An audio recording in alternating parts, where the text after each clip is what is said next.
Sounds like a god-awful thing to do. But of course you have to do it so that you can catch these suckers. You've got to figure out what is their drive, what is causing them to want to rape. So that's one of the things that we look at when we're dealing with the typologies of rapists. There are 4 basic types of rapists.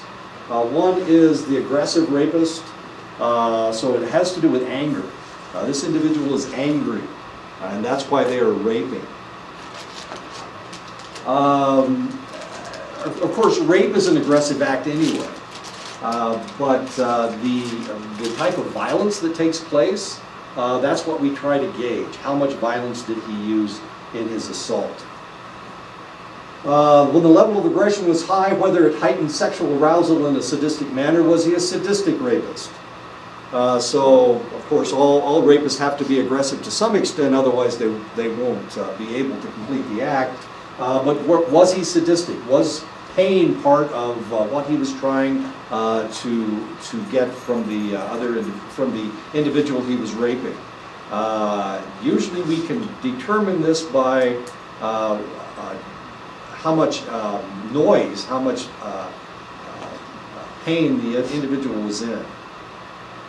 So we have an aggressive rapist, we have a sadistic rapist. Whether the offender showed evidence of psychopathy or antisocial personality disorder, in other words, did he seem to have no feeling for the individual that they were raping? And you may ask the question, well, how in the world do you know? Well, you can tell by what he said, by what he did, by the movements he was making, by potentially how he was performing the rape. Was he trying to insult the individual that they were raping? Did he try to do something that made the individual feel bad? Usually, a lot of times, rapists are trying to punish the individual that they are raping. Not because they know the individual, but because they're trying to punish somebody else. The famous case of Ted Bundy, his girlfriend broke up with him, so he found women that looked like his old girlfriend and he raped and murdered them. He was punishing his ex-girlfriend. That's what he was doing. That's why he did it over and over and over again. The weird thing about Ted Bundy, if you look at the pictures of his victims, they all looked alike, including a little 12-year-old girl who looked like his girlfriend looked when she was 12 years old. So he not only continually raped his girlfriend over and over and over again, not actually, and murdered her to punish her for leaving him, but he raped her when she was 12 years old. And then murdered the 12-year-old, of course. Is there any evidence of psychopathy or antisocial personality disorder? Whether the offender relied on deviant sexual fantasies to produce sexual arousal. And we can tell this by some of the things that he utilized during his rape. So was he trying to create a fantasy? Was he using something to create a fantasy that fueled his ardor, fueled his anger, that fueled the violence that he was perpetrating? And these are all things that we have to look at when we're trying to when we see a serial rapist. We're trying to figure out who the hell this guy is and what in the world is on his mind, so that we can protect the people that are in danger. Is he raping teenage girls? Is he raping blondes? Is he raping African American individuals? Is he raping Hispanics? Is he raping old people?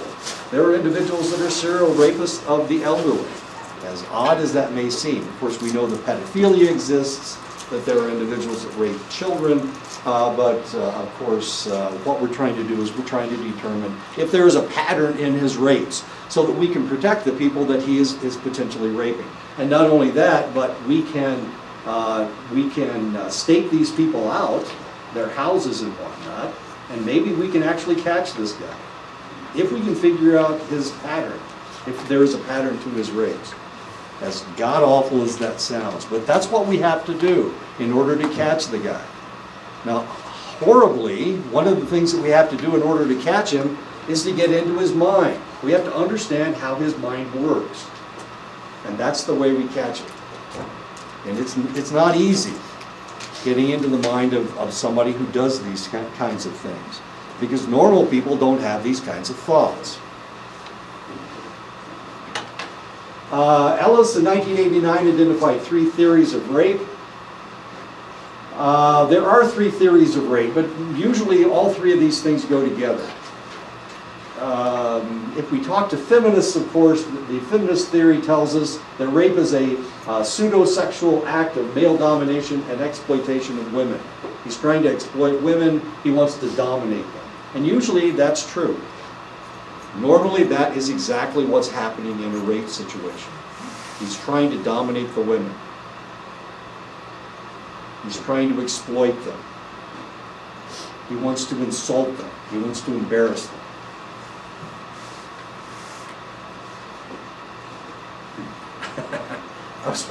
I was watching one of the worst movies ever made. I can't remember the title of it. It was horrible. It's a blaxploitation movie.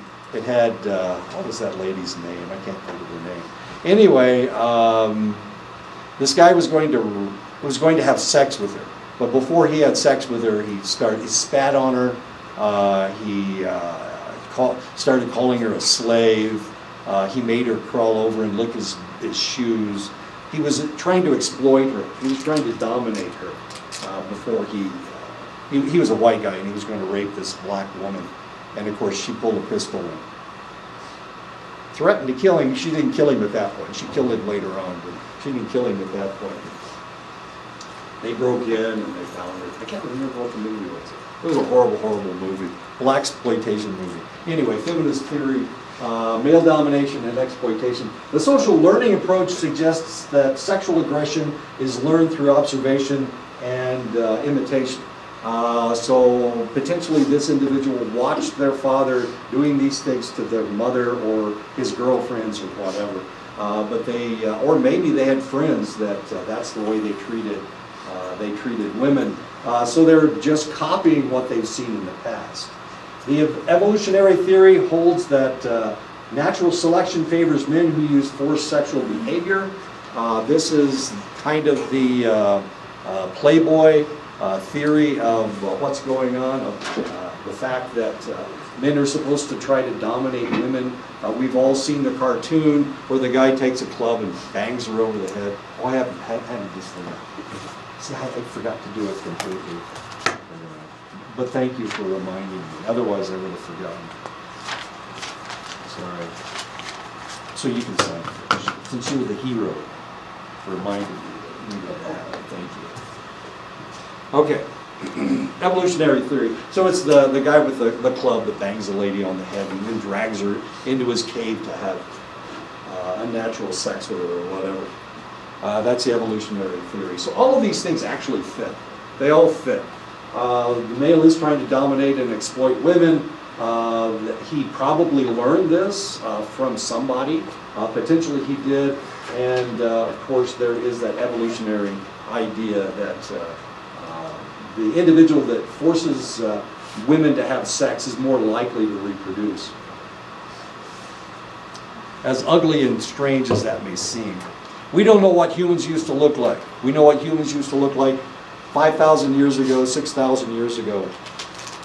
But humans have been around for millions of years, so we're not exactly sure what we look like 100,000 years ago or 200,000 years ago. We have no clue. We know we have changed. As a matter of fact, we've changed a great deal. These different approaches illustrate the rape cannot be easily explained by any one theory, and of course one theory isn't the only thing that fits. We have to put all 3 of them together to understand what's going on. Each of these classification systems fails to capture all the behaviors and motivations that typify rapists. Rape is a tough one. This is a really tough one because each case will be, there will be an individual reason for this individual doing what they did. And maybe, potentially,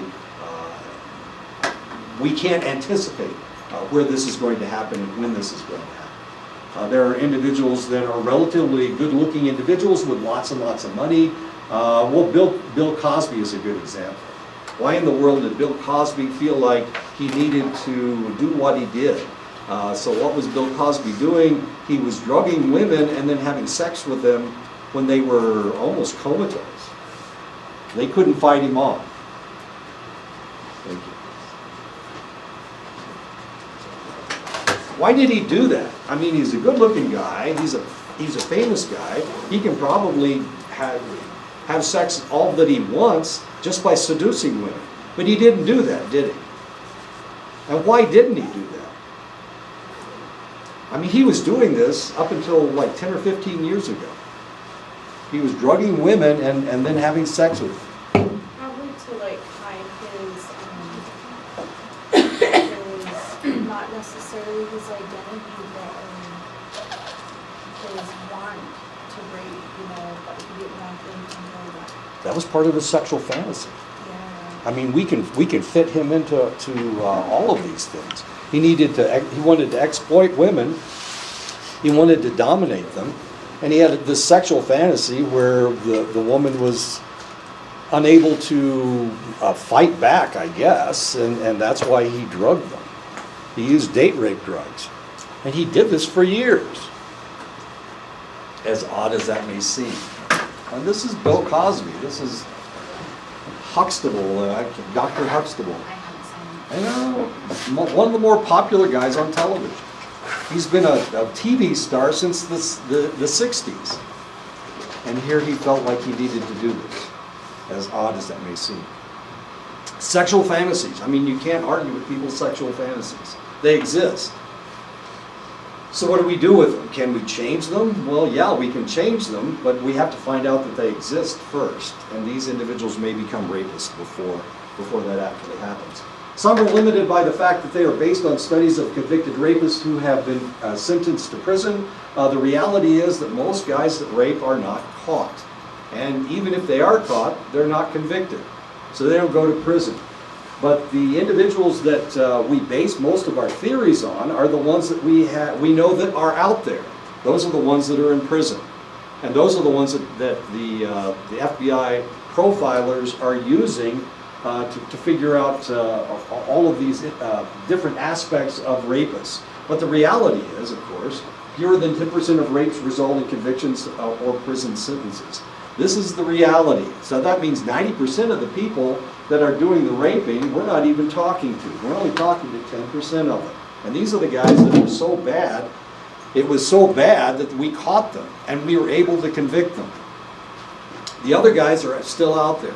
The other 90% are still out there, and we have no idea what's going on with them because we can't talk to them. We don't know who they are. Only 14.8% of rapes were committed by a stranger to the victim. Only 14.6%. Usually it was somebody that they knew.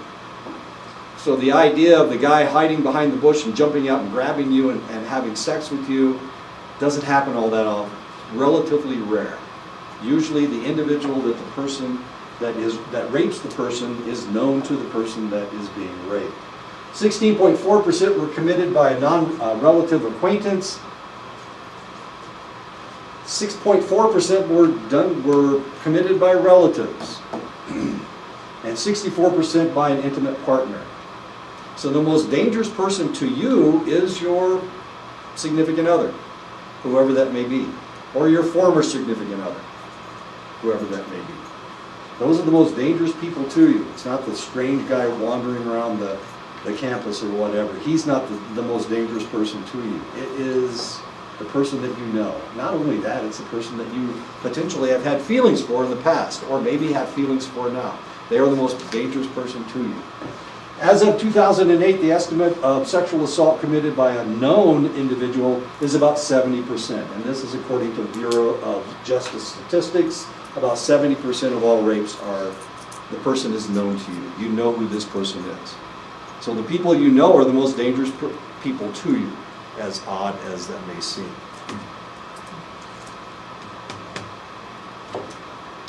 The closer the relationship between the female victim and the offender, in general, the greater the likelihood that the police would not be told about the assault. So if it's a boyfriend or an ex-boyfriend, then probably the police will never find out, because the individual will not turn them in. That's usually the way it works. If it's a cousin, if it's a relative, then probably nothing's going to be said about it. When the offender was a current or former husband or boyfriend, about 3/4 of all the victimizations were not reported to the police. So it's a husband, or if it's a husband or boyfriend, it's not going to happen. For one thing, if it's the person that is helping you take care of your family, then the individual will not turn them in, because they don't want to lose the support from that individual. They don't want to lose the financial support. Wait a minute, somebody watched a movie. Somebody watched a movie with Nicole Kidman where she was a relatively wealthy individual, but her husband was beating her up and raping her. In order to fuel his lust, he would beat her up, and then he would have violent sex with her. And eventually she killed him. No, eventually he fell on a exposed rebar. I don't know. I know. What a coincidence. And so he fell on a rebar. I don't know if she pushed him or what happened. Anyway, this is a movie. But here this lady was, either she was a lawyer or he was a lawyer. I can't remember. Well, I don't know, because I think she said she was the lawyer. The lady was the lawyer. And here she was being abused and raped by her husband, and she didn't do anything or say anything about it. But eventually, of course, he was killed, one way or the other. Reality, yeah, this kind of stuff happens all the time. If you have strong emotions, strong feelings for a select individual, whether it's your boyfriend or whether it is your girlfriend or whether it is your spouse, the probability that you will turn that individual in for rape is fairly remote. For one thing, they represent security for your family. And for another thing, of course, you have strong feelings for this individual. I mean, what if your boyfriend gets drunk, like the individual I was talking about last time? Every time he drank whiskey, he beat her up. Why didn't she turn him in? Because he's not going to drink whiskey again, of course, that's why. And she had feelings for him. So she didn't do anything. She told me about it, and I wanted to go beat the guy up, but he was big. That wasn't going to happen. Why didn't she just leave him? Why? Because she had strong feelings for him. I don't know what happened next. I have no idea. Date rapes tend to occur on weekends between 10 o'clock p.m. and 1 o'clock a.m., and they usually take place at the assailant's home. You can see he's dropping a pill into somebody's drink. I'm not sure what that is. Mai Tai. I don't know. Date rapes tend to involve situations in which both the attacker and the victim have been using alcohol or drugs, but they are less likely to involve the use of weapons. They usually don't have to. He's trying to get her drunk so that he can have sex with her. And that's usually what happens. He gets her so inebriated that she can't fight him off. Of course, he doesn't need a weapon. All he needs is for her to be drunk. Or to be drugged. What drugs would work for date rape? Besides date rape drugs. Would marijuana work? Probably marijuana would work. Crystal meth? Crystal meth would work.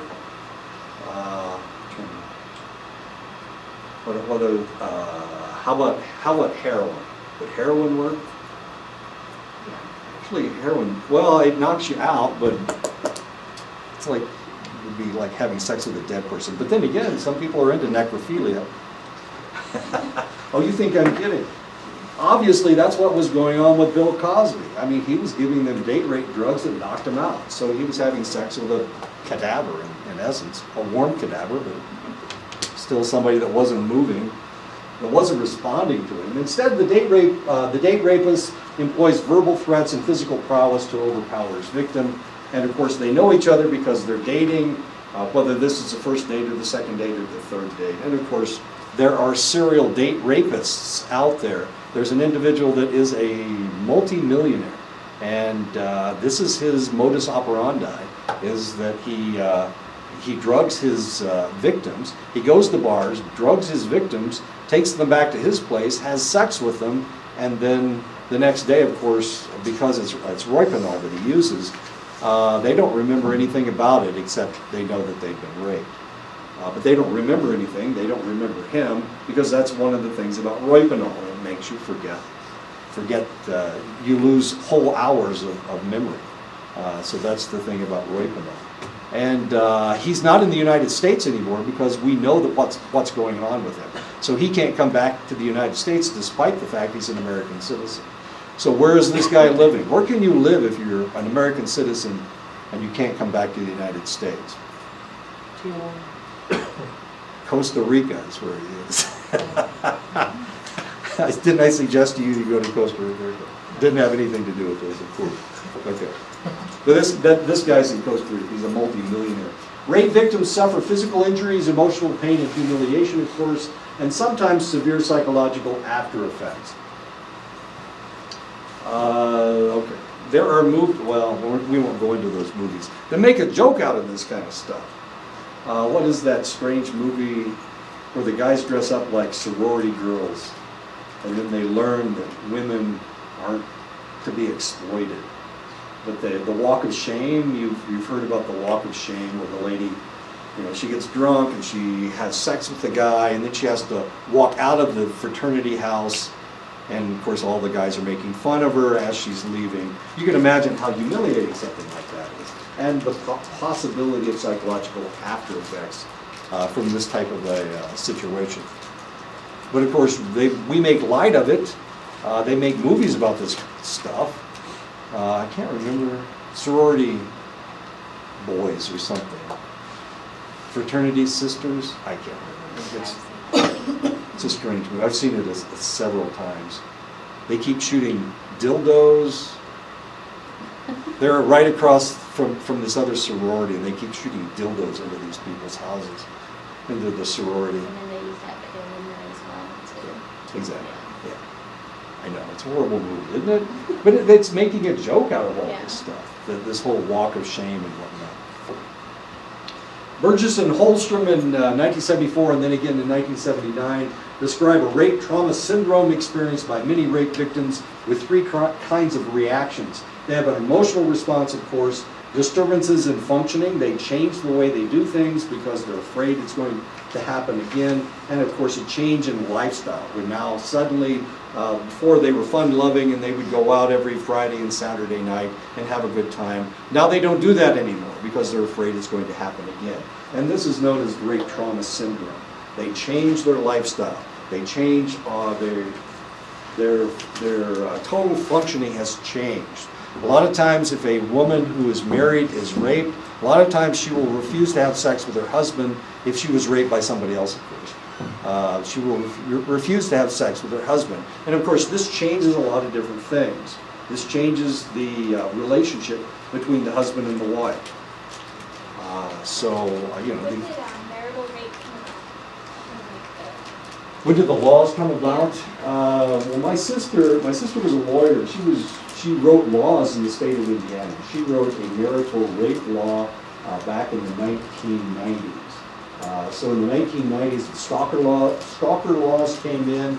There were a lot of states that didn't have spousal abuse laws. They didn't have child abuse laws. A lot of the states didn't have child abuse laws. So all of these things kind of changed. But of course, they changed slowly, and they changed in different parts of the country at different times. We're going to talk about chemical castration. There are 8 states that allow chemical castration. The rest of them don't. There are 42 that don't, but there are actually 8 states that allow chemical castration. That's a good question. So the marital rape laws didn't come in until the 1990s. Before that, you couldn't charge your husband with rape before the rape laws came in. And of course, every state is different. The more conservative states, they didn't pass these laws until the 2000s. But some of the early states started writing laws in the late 80s and early 90s. And like I said, my sister She was one of the individuals that wrote the law in Indiana that was passed. It was passed in the early 90s, which makes her a hero. Yes. Typical rape victim's response unfolds in a series of discrete phases. The acute phase begins with the attack and lasts for a few days or a few hours or a few days. In other words, this is their response to what has happened to them. We're talking about rape trauma. So the acute phase is right after the attack. They feel disgusted, they feel dirty, and one of the first things they want to do is they want to bathe. Of course they want to bathe. They want to clean off, they want to cleanse themselves. They feel violated, they feel dirty. But what really needs to happen is they need to go to the hospital and they need to have a rape kit done. In other words, they need to collect evidence, whatever evidence they can find, so that they can actually charge this individual with rape. If they're hoping for a conviction, if they want to turn the individual in, and remember, most of the time they don't. Most of the time they're only in 10% of the cases are they actually being convicted. But if they really want this guy to be caught and to be punished, then they need this to happen. They need to go to the hospital and they need to allow the medical personnel to collect evidence against the individual that raped them, so that they can prove that he was actually the perpetrator. But people don't really want to do this, and the reason they don't is because they feel violated, they feel dirty, and all they want to do is they want to go home and take a shower. They want to take a bath. They want to cleanse themselves. They want to forget all about the horror that just happened to them. I used to bale hay. I used to bale hay, and I'll tell you what, hay has all these little pieces of grass, right? And it gets in your nose, it gets in your mouth, it gets down your clothes, gets in your underwear. And the only thing you want to do is go home and take a shower, right? These people are feeling even worse than this. I mean, it's worse than baling hay. They just want to cleanse themselves. The needs of the victim are to understand what is happening, regain control over their life, to predict what will happen next, and air her feelings to someone. She needs to tell somebody about it. Usually that's what happens. But she wants things to go back to normal again. She wants to feel like she has control over her own life. The rape has taken that away from her. She has been violated. She didn't have control over what was going on. So now she feels like she needs to get back to that point. And that's one of the reasons why she needs to go home and take a shower. She needs to be in control again. Within a few hours or days of the attack, many victims slip into a period of false recovery. Denial occurs. I'm okay, everything is the same as before. So they go into a state of denial. And this is another reason why we're not able to prosecute these guys. First of all, they didn't go in and have a rape kit done at the hospital. And second of all, they're in denial. So they're not really telling anybody that it happened. If we can catch them here, then they will admit that something happened to them. But once this denial starts, they won't talk about it. And this is a problem. As a policeman, you want to stop this. You don't want this to happen again. You want to take that guy and you want to take him out and beat the crap out of him, or shoot him, or whatever. You want to castrate him. You want to do something to this guy. But of course you can't. You need all this information. If you don't have this information, nothing's going to happen. And of course they go into denial. And sometimes the denial will start hours, sometimes days later. So you have to catch them in the acute phase, the victim in the acute phase, in order to get this information. We need DNA is what we need. If we get DNA that this individual actually raped the individual, then it's possible that we will be able to convict them. But that doesn't happen all that frequently. Okay, because they want to take a shower, and I don't blame them. I don't want to. If I've been baling hay, I certainly don't want to go dancing until I wear the same clothes for like 2 days before I go home and take a shower.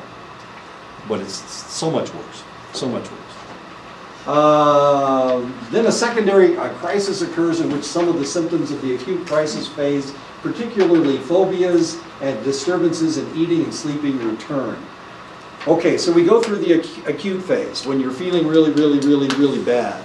And that's when we need to collect the evidence. But if it doesn't take place, then you go into a state of denial. Okay, and then after that takes place, you go back into a secondary crisis phase. And this is when they make the accusations. When they start to really suffer from what has happened to them. And this is usually when they make their accusations.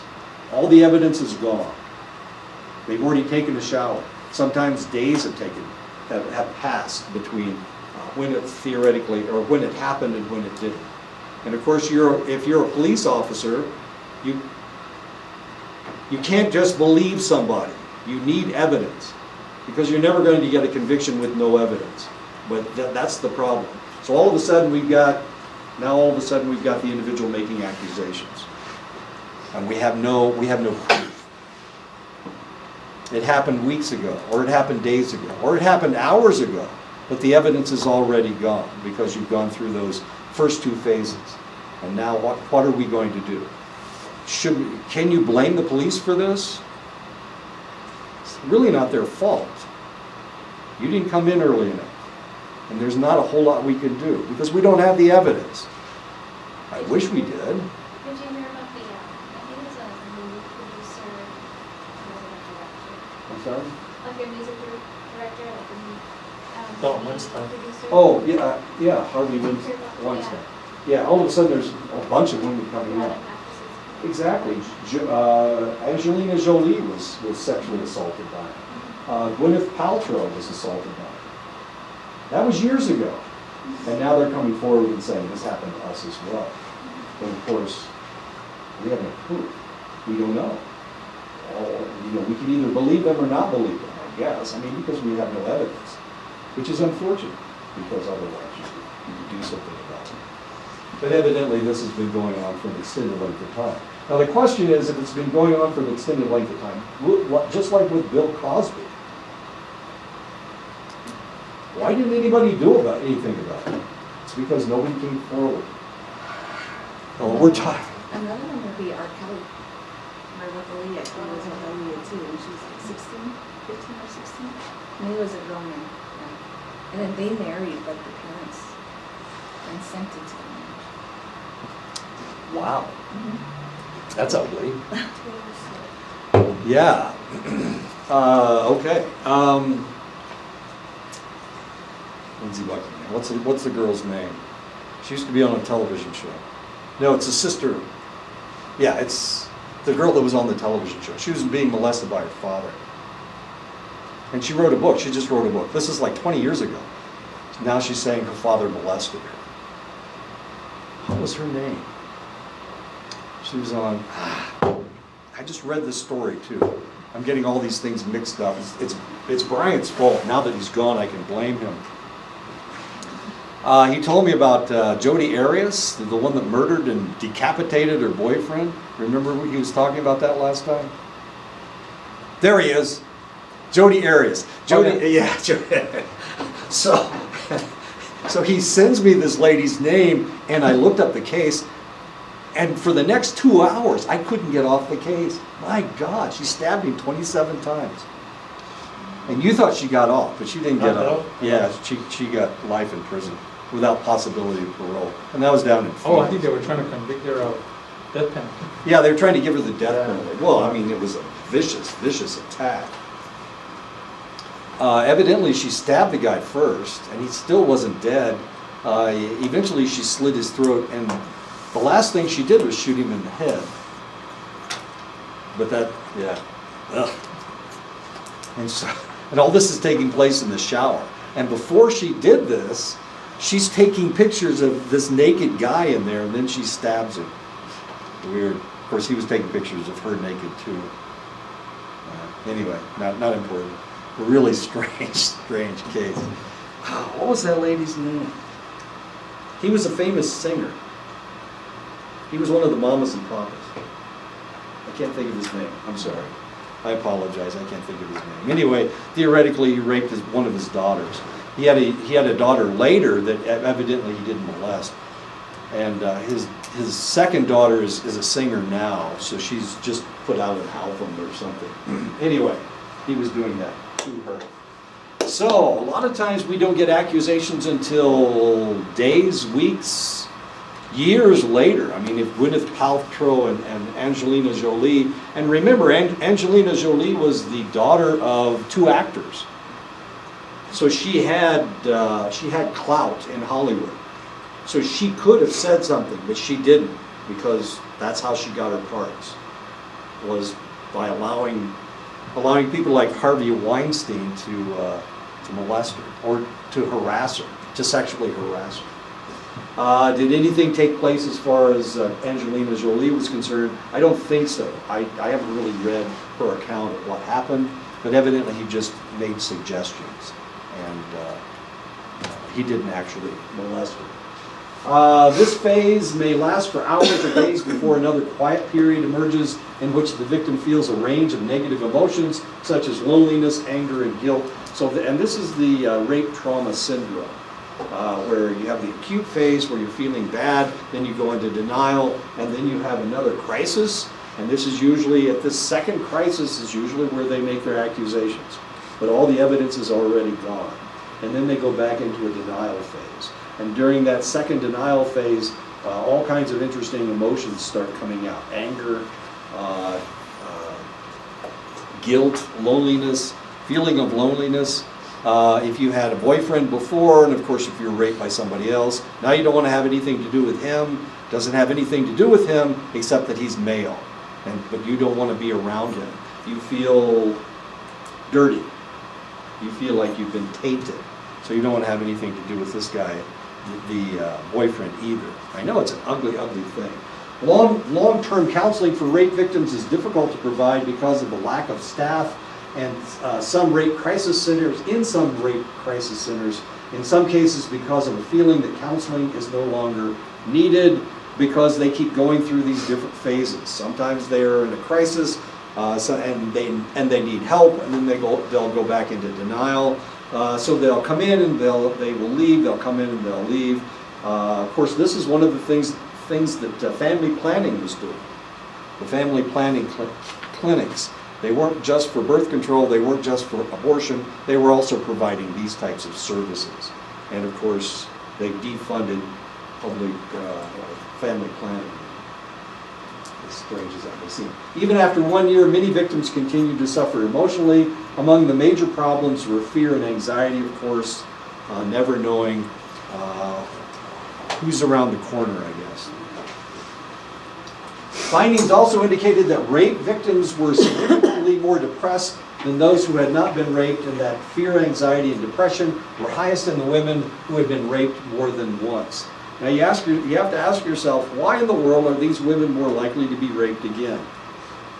We talked about this last time. If you have been raped once, then you're more likely to be raped twice. Would it be if they were the same situation as before? I'm sorry? If they were the same situation as before? Remember, they're going through more crisis. The depression takes place, but they're going through crisis and they're going to denial. So that's a good point. They're going back to the same scene that they were in before. They're trying to retake their lives, and one of the ways they do this is going back to the scene of the crime. So if they were seduced or they were drugged in a bar, they'll go back to that same bar. They'll put themselves in exactly the same situation. Prove that it's not going to happen the second time, and then it happens the second time. As strange as that may seem. They also feel like whereas before they were young and innocent and clean, now they don't feel as clean as they did before. They're certainly not innocent. So they're more likely to put themselves in a negative situation because they don't feel like they're as clean as they were before they were raped. As ugly as all of this seems. Okay, so I know this is nasty, nasty, nasty stuff. I hate this. I was talking to Edison after last class and talking about child abuse and child sexual abuse and rape. You know, all of this stuff really bugs me. I mean, it really bugs me. It makes me feel bad. It makes me feel horrible. Just because I'm a male. Just because I'm a male, it makes me feel bad.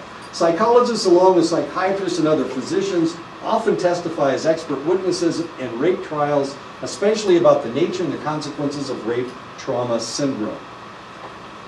Courts around the country are divided, however, on the admissibility of such testimony. The rape trauma syndrome, of course, does exist. We recognize it in psychology, but it's not a point of law. So there are a lot of courts that will not allow it, especially more conservative courts. I guess that's logical, isn't it? So they don't want to hear it. They don't want to hear this crap. They don't want to hear it at all. But of course, some courts around the country will listen to the idea of rape trauma syndrome. Two basic strategies that have been emphasized: training potential victims how to best to protect themselves against rape. For example, women who do not resist a rape attack were twice as likely to suffer a completed rape as women who tried to protect themselves. They tell you not to resist. Well, some people used to tell you not to resist. Now we know that the best way to keep from being raped is to fight back. The more you fight back, the less likely you are to have a completed rape. They may tear your clothes off, but of course you're going to be able to keep them from actually penetrating, and you're more likely to survive the rape. In the old days, they used to tell you, don't do that because you're more likely to be killed. They're going to have to knock you unconscious in order to complete the rape if you fight back. So now we try to train, well, we do this sometimes. Have we done this here?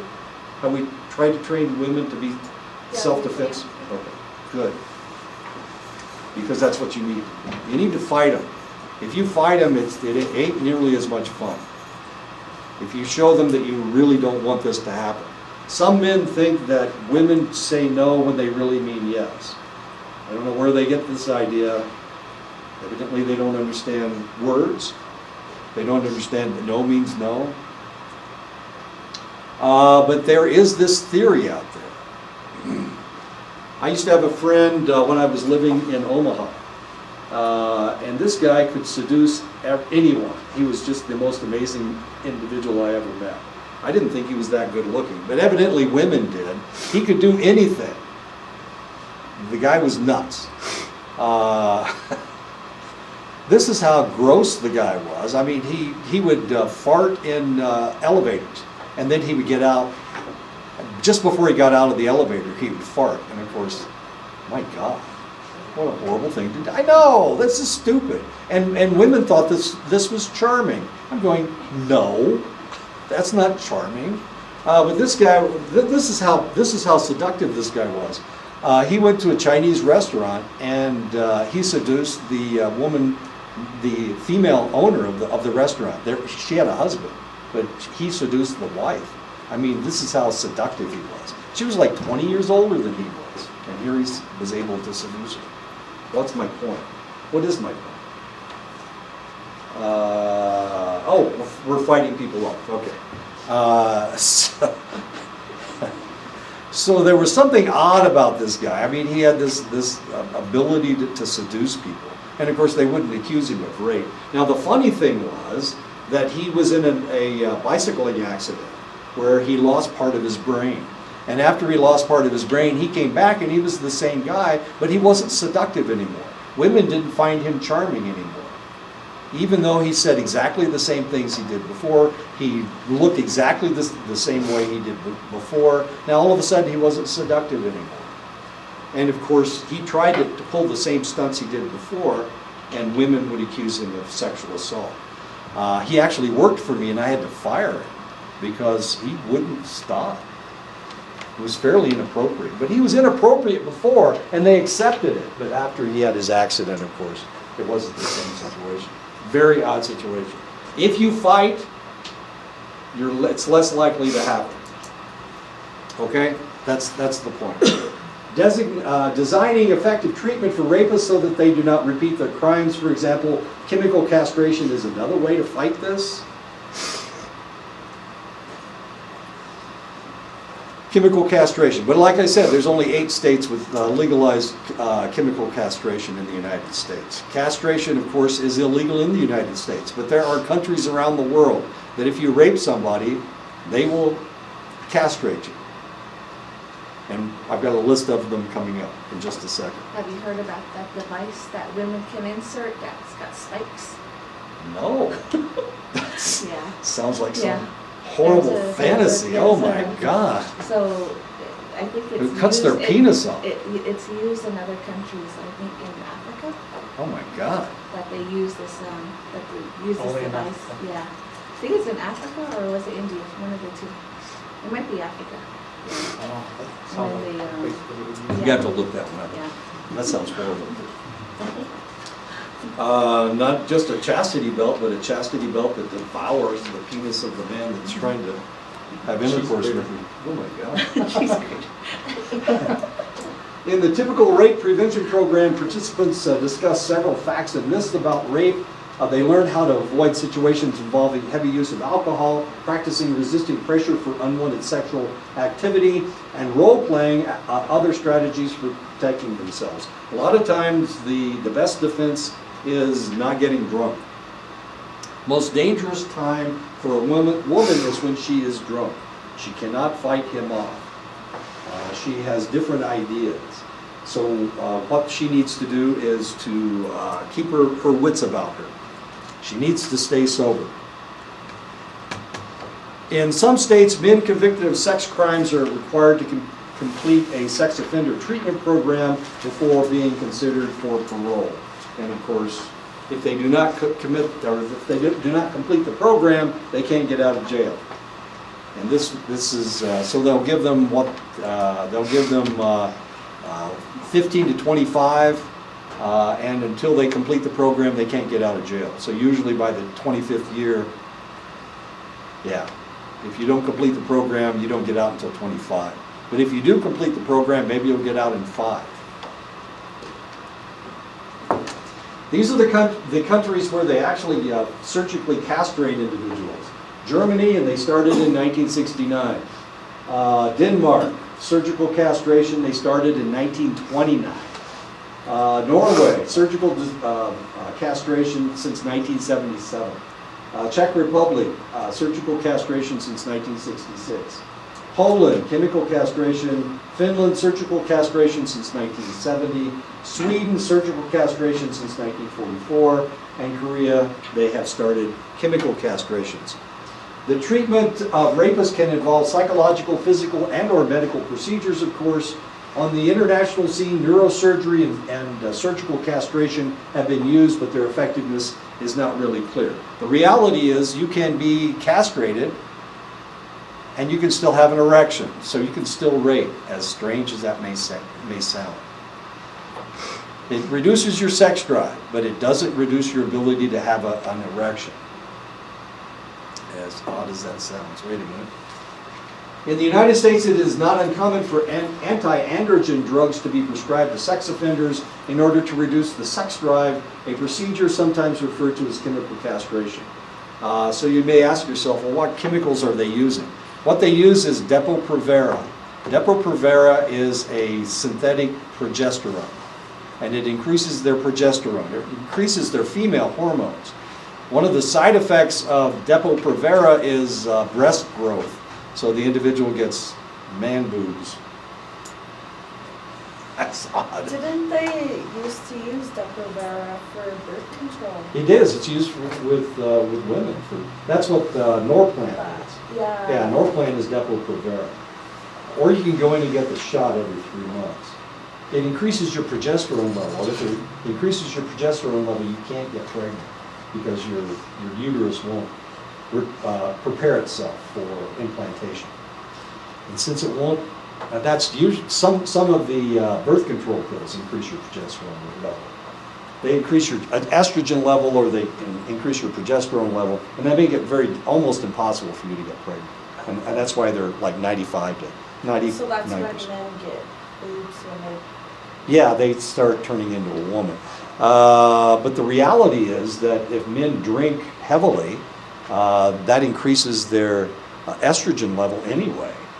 So if a man is a heavy drinker, then he will lose his sex drive because it reduces his testosterone and increases his estrogen level. As odd as that sounds. I know. Isn't this strange? Okay, so you want to know what states have chemical castration. So I looked it up. In the United States? In the United States, yeah. These are the states. You want to guess? No, not important. They're all over the map. Georgia was the first. Georgia has chemical castration. Iowa has chemical castration. That's where I live. I live in Iowa. My wife's from Georgia. That doesn't mean anything. Louisiana. I've never lived in Louisiana. But Montana, I've lived in Montana. Oregon. Texas, I've lived in Texas. Okay. All these places I've lived. What's going on? Wisconsin, I don't live there. California, I've lived there twice. And Florida, that's where my kids live. Those are the 8 states. So most of the states with lots and lots of people in them. California, Florida, Texas, not Montana, of course. Montana. No, Montana is one of the places in chemical castration. It's only got less than 1 million people in it. It's a very small state. Okay, anyway, I'm sorry. I didn't mean to confuse you. Okay, these are the states where they allow chemical castration. Anti-androgen treatments have been a problem. Negative side effects, the rate of men dropping out of the treatment prematurely is very high because, of course, they don't have a sex drive. So now they can have sex, but it's not. They don't have the same sex drive they had before. It reduces your testosterone by as much. Well, I'm sorry. Surgical castration reduces your testosterone level by 95%. But the reality is not just your testicles produce testosterone, your adrenal glands also produce testosterone. I know. So these guys can still rape. And actually about where they have surgical castration, these guys will reoffend about 10% of the time. They will reoffend, despite the fact they don't have testicles. They still can reoffend. Recidivism is what that's called. The treatment does not always reduce sexual arousal and sexual offenses. Of course, in some men, arousal is not dependent on their level of testosterone, so the drugs have little effect on their sexual behavior. One individual that was castrated was able to have sex for the next 20 years. The reality is that as men age, their testosterone goes down anyway. Naturally, it goes down anyway. But these guys, we've already castrated them. But here we have individuals that are able to have sex for the next 20 years. Rape is often an act of violence, of course. It's not an act of sexuality. It's an act of violence, not of inappropriate sexual arousal. Consequently, drugs aimed at reducing sexual desire may be pointing at the wrong target, of course. So it's a question of violence. Remember, the men. One of the things the men want to do is to exploit women, and of course, if that's their impetus, then chemical castration isn't really going to work. Another approach of treating aggressive sexual offenders involves combining sexual behavior therapy techniques into an integrated treatment package.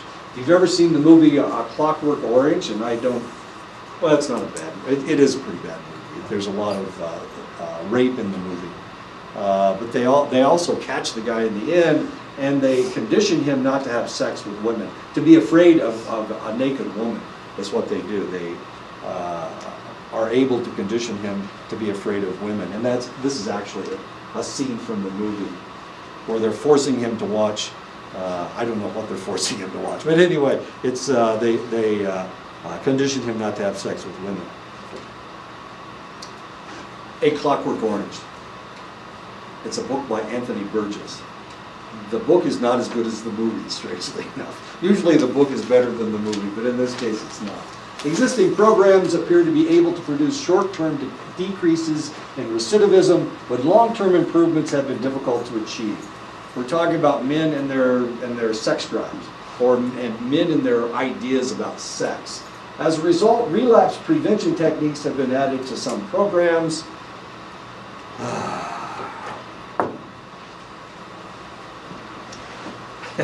Dominique Strauss-Kahn was nicknamed the Great Seducer. He was also the chief of the International Monetary Fund. So he had control of over billions and billions of dollars. The International Monetary Fund, the IMF, funds third world countries, funds some countries, unfortunately, and he was the president, he was the chief of this organization. He was a billionaire. And his nickname was the Great Seducer because he was able to seduce women. Sometimes women respond to money. As odd as, who would have thought women respond to money?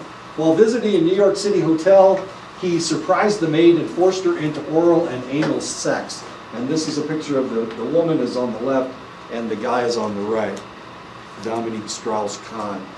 Although Strauss-Kahn was a renowned philanderer, it turned out that the maid had made accusations of assault before, though she recanted her testimony later. So they didn't believe it. This had happened before. The case was dropped because of the tainted history of not only him, but also of her. So they just threw the case out.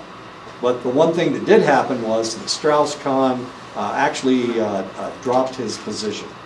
He stepped down from his position. And then a female took over as chief of the International Monetary Fund. Okay. Prevalence rates, sexual harassment is fairly prevalent.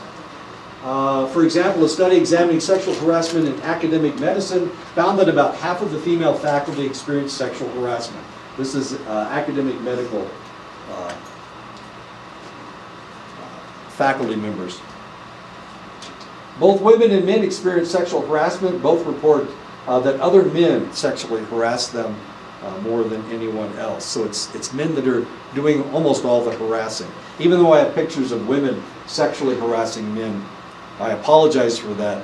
I typed in their sexual harassment, and I kept coming up with these pictures. I don't know why that is. The U.S. federal law defines harassment as follows: unwelcome sexual advances, requests for sexual favors, and other verbal or physical conduct of a sexual nature constitutes sexual harassment when submission to such conduct is made either explicitly or implicitly as a term or condition of an individual's employment. And obviously that's what happened with Harvey Weinstein. Do you want a part in my next movie? You gotta audition first. You have to audition first, exactly. You have to come up to my apartment. Here, have a drink, those kinds of things. And this is what was taking place, as horrible as that sounds. One individual actually wore a wire to listen to how he was trying to seduce women. And I listened to part of it yesterday. It was fairly nasty. He's not a very nice guy. You know what his excuse was? He comes from an older generation where this was acceptable behavior. That's his excuse. That's his defense. I know. Who was that again? I'm sorry? Who was that again? He comes from a different generation where that was acceptable behavior. No, but who was the guy? Oh, Harvey Weinstein. It's in the news right now. It's exciting. So people are getting punished for not coming out and screaming about how horrible Harvey Weinstein was. Hillary Clinton didn't come out quickly enough and say negative things about Harvey Weinstein. So people are jumping all over poor old Hillary. I call her poor old Hillary. I shouldn't, I guess. Other people are jumping all on the bandwagon. Matt Damon came out today and said Harvey Weinstein shouldn't have done that. Okay. Thank you. Ben Affleck came out yesterday, and Matt Damon came out today. Condemning this type of behavior. Okay. But this is what's happening right now.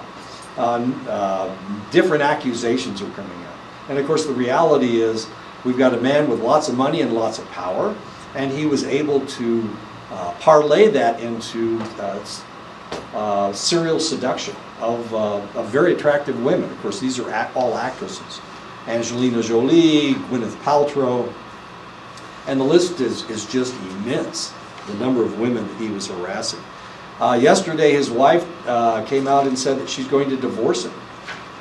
As exciting as that is, yeah, he's been exploiting women forever because he's a movie producer, and now she's going to divorce him. Of course, she's an actress as well.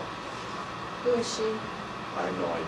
I don't know. I didn't recognize her when I saw her picture. Isn't that strange? Because Bill Cosby's wife is standing right next to him, you know. Right. And like, She supports him. Yeah. She says he couldn't possibly do that. She's known him, she's been married to him for what, 35 years or something like that. And that's 50 years. That's not the man that she married, she says. So Camille is standing beside her husband. Yeah. And then for Harvey Weinstein, 5 hours ago, CNN said that his wife's gonna leave him. His wife's gonna leave. I'm so brokenhearted that their marriage is breaking up. You know, that shouldn't happen. Of course it should happen. Has the lady been blind this entire time? That's how he seduced her. So why is she... She's been in denial, I'm guessing. She doesn't have a choice at this point. She has to pretend that she didn't know. Submission to or rejection of such conduct of an individual is used as the basis for employment decisions affecting such an individual. In other words, I will hire you if you allow me certain sexual undertakings or whatever, like grabbing the lady's breasts. Such conduct has the purpose of, or effect of unreasonably interfering with an individual's work performance or creating an intimidating, hostile, or offensive work environment. Of course, the sexual, being sexually harassed sounds fairly intimidating and hostile to me. One problem with the federal definition of sexual harassment is that it leaves key terms such as unwelcome and unreasonably interfering open to varying interpretations. When men and women differ in their evaluations of potentially harassing interactions, women are more likely than men to classify a specific act as harassment. So women have different ideas than men do. There's a shock for you. Women and men have different ideas. One of the things that has happened lately at Fox News is that they keep losing people, especially the males. The guy that had been in charge, who had established Fox News, Roger Ailes, was accused of sexual harassment. If you've ever watched Fox News, it seems like, geez, all the women on Fox News are blonde and beautiful. What's going on? Why is this happening? You know, Megyn Kelly, and all of them are blonde. What's going on? All their the people, lead female newscasters are blonde and beautiful. This is odd. So why are men watching Fox News? Well, that may be one of the reasons. They're not really listening to what the ladies are saying. They're just looking at their faces. That's a possibility. So what happened? So Bill O'Reilly has been sexually harassing women for years. Roger Ailes, the same. O'Reilly factor? The Is that O'Reilly factor. He's off Fox. Yeah, they had to pay off all these women because he had sexually harassed them. So Fox News is changing. Now all of a sudden, the movies are changing. Harvey Weinstein. Actually, he had a brother, and one of the reasons that his brother left was because he couldn't stand Harvey anymore. And so Harvey was able to get rid of him. Really odd. Okay, so women and men have different ideas about sexual harassment. Hostile sexism involves antipathy toward women, reflecting a belief that males are superior to women and should be dominant over them. And of course, this is the defense that Harvey Weinstein's lawyers are using. He's from a different generation. It's not his fault. When he was growing up, this was acceptable behavior. That's what they're saying. I wonder how long that's going to last. Those high and hostile sexism are less inclined to conclude that sexual harassment has occurred. And of course, that's what he was saying. It was consensual. All this stuff was consensual. They did this. They seduced me. They were trying to seduce me. Benevolent sexism is an attitude of protection toward women. It reflects a belief that as the weaker sex, women need to be shielded from the world's harshness. And of course, that is part of Harvey's defense. The courts following federal guidelines have recognized two types of sexual harassment. One is referred to as quid pro quo, something for something. Harassment is seen as an implicit or an explicit bargain in which the harasser promises a reward or threatens punishment depending on the victim's response. So if you do this, then I will give you a raise. I will do this. I won't punish you if you do this. Hostile workplace harassment involves demeaning comments, acts of touching or attempted intimacy, or the display of provocative photographs or artwork, which is offensive to the individual.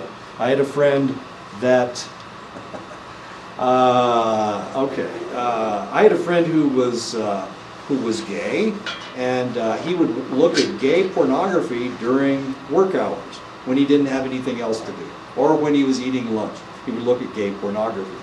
And the ladies walking past his cubicle would look in and see him looking at this gay pornography. And of course, they charged him with sexual harassment. As odd as that seems, of course, his defense was, well, these were women and this was gay pornography, so why in the world would they care? That was his defense. They fired him anyway, of course. They fired him, of course. And all he did was complain. So guess who got to listen to him complaining?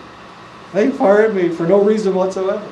That was his excuse. They fired me for no reason whatsoever. But actually, there was a reason. Teresa Harris was the rentals manager of the forklift systems in Nashville. She suffered a number of suggestive and demeaning comments from her boss. She needed her job, so she ignored him for 2 years until he made a public sexual accusation. And this happens all the time. The sexual harassment has been going on for an extended length of time, but you need your job. You need to work. You need the money to help to raise your family. You can't quit. So you put up with it. And then all of a sudden, there was a straw that broke the camel's back. In this case, there was a straw that broke the camel's back.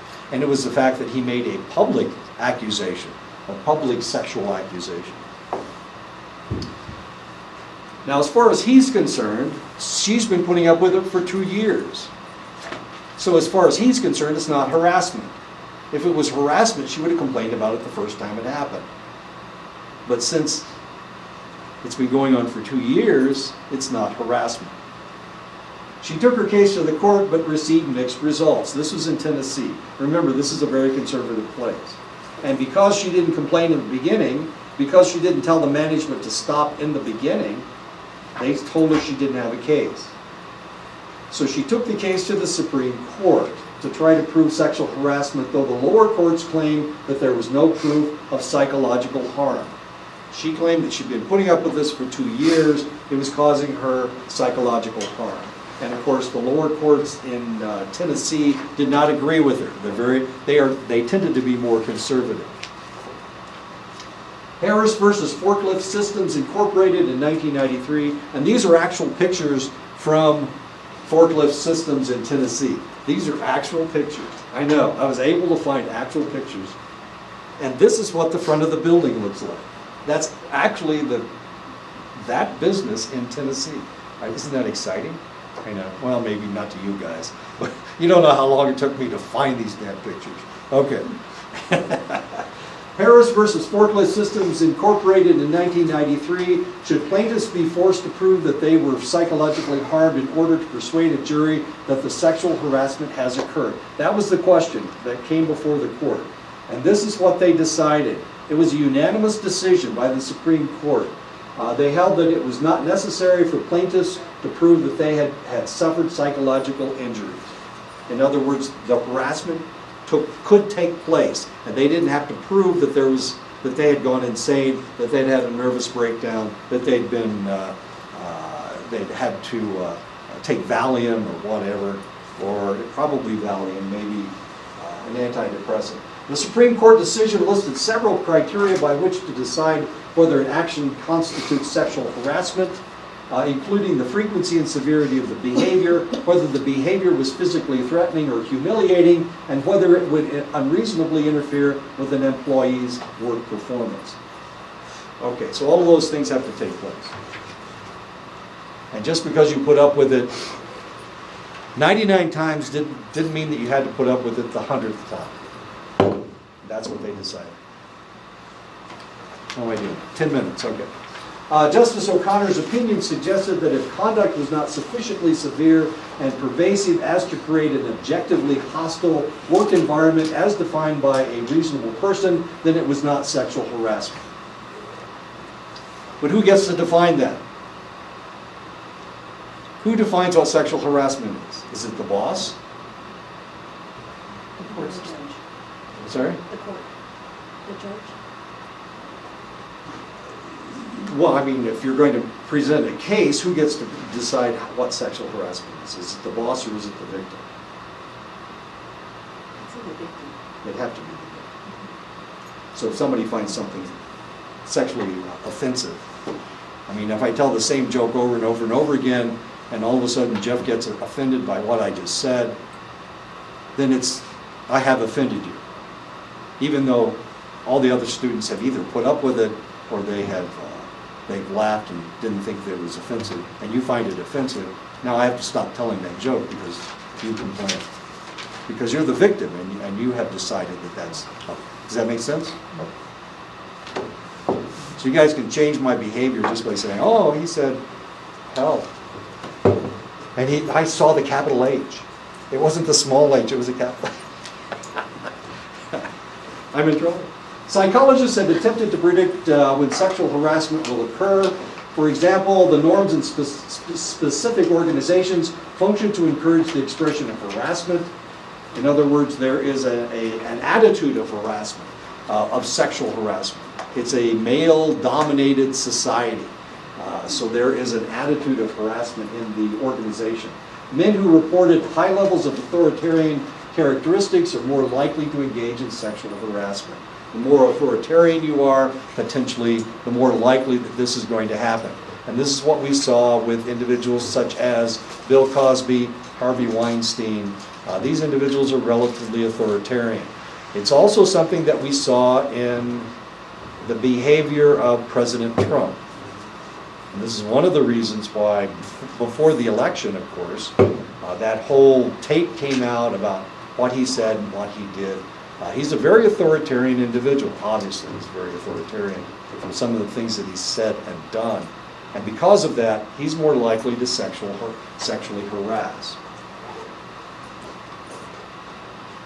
But we'll see what happens. I don't think he's sexually harassed anybody while he's been president that I'm aware of. You would think it would come out like within seconds if he sexually harassed somebody. They found that sexual harassment charges were more likely to be resolved in favor of the complainant when the harassing behavior was serious. The complainant had witnesses to support the charges. The complainant had given notice to management prior to filing formal charges. And of course, this is one of the things that she hadn't done for 2 years. Was it serious? Were there witnesses? It was serious. There were witnesses. And of course, she did tell the company, the management, that she was going to file formal charges. Did they change their behavior? No, they've been doing this for 2 years. They've been talking about whatever they've been talking about. And I haven't actually read the case, so I'm not exactly sure what form of harassment there was. It would be interesting to find out. What did she put up with for 2 years before she actually complained? That would be interesting to find out. Sometimes offenders are victims or claim to be victims. Some of these defendants have used an abuse excuse, the legal tactic by which criminal defendants claim a history of abuse as an excuse for violent retaliation. Okay, so they are retaliating against me because, but they've been putting up with this for years. Now all of a sudden there is a violent retaliation, like the burning bed. He abused her for years, and then all of a sudden she killed him. That was one of the defense ploys of Jodi Arias. I read the whole damn case. Oh, it's horrible. At one point she said she wasn't there, but then they found the pictures, and they had timestamps on it. It was kind of interesting. So there were timestamps that showed that she was there just before he died. So then she admitted that she killed him. But she killed him in self-defense. And of course, they still had pictures. They had pictures of him naked, turning around, taking a shower. He had his hands on the wall, taking a shower. So that was a tough one. So she claimed that, so it was self-defense. The third accusation was that he had been sexually abusing her for years, and she finally retaliated. This was her form of retaliation. It was a weird case because the guy had broken up with her. She lived in California, he lived in Mesa, Arizona, and he had broken up with her. He was planning on taking another woman to Guadalajara, Mexico or something. He was going on some kind of a business thing in Guadalajara, and he was taking another woman with him. Initially he had said he was going to take Jody with him, but then he said he was going to take another woman. So it looked like revenge rather than retaliation. So all of these defense pleas that she used, of course, they kind of didn't wash. For one thing, they found the camera, and they found the pictures that he took of her, which were extremely explicit. And then they saw the pictures that she took of him just before he died, literally just before he died. So it looked like what happened was that he had no clue that she was that pissed off. And they were having one last fling, and she decided to kill him. I mean, she took the gun with her and the knife. It wasn't like she found the knife in the house. She claimed that the gun had been stolen like 2 months before. And here all of a sudden it's being used in this murder. Anyway, okay, so what are we talking about? We're talking about violent retaliation. And that's a possibility. That is a possibility. It didn't work for her. She claimed that he had been sexually abusing her for years, and or for months. They were only together for 6 or 7 months or something. Such defenses seem to be met with increasing skepticism and with willingness to blame the offender, of course, and in this case, that's exactly what's going on. So who's to blame? This is an underage child, and he's got a liter of beer here. Who's to blame? Is it the boy's fault, or is it the father's fault that the boy is drinking, underage drinking, which is against the law in most states. Not all states, however. In Wisconsin, a parent can give their child beer. They can give them alcoholic beverages. In some states, Nebraska, you can take a kid to a bar. I know. Alabama too, right? Weird, isn't it? Yeah. Doesn't seem right. I don't know. Anyway. So whose fault is it? Is it the father's fault or the child's fault? The child wants the beer, so is it his fault? The father. Who's the adult here? Well, evidently. Who's the mature one here? That's the question, I guess. And there is no answer. What time is it? Okay, why don't we stop right here? We'll pick this up next time with the next chapter. That's chapter 6. I know this is the 8th week. I should be on chapter 8. Tiffany keeps looking at me going, why are you going so slow?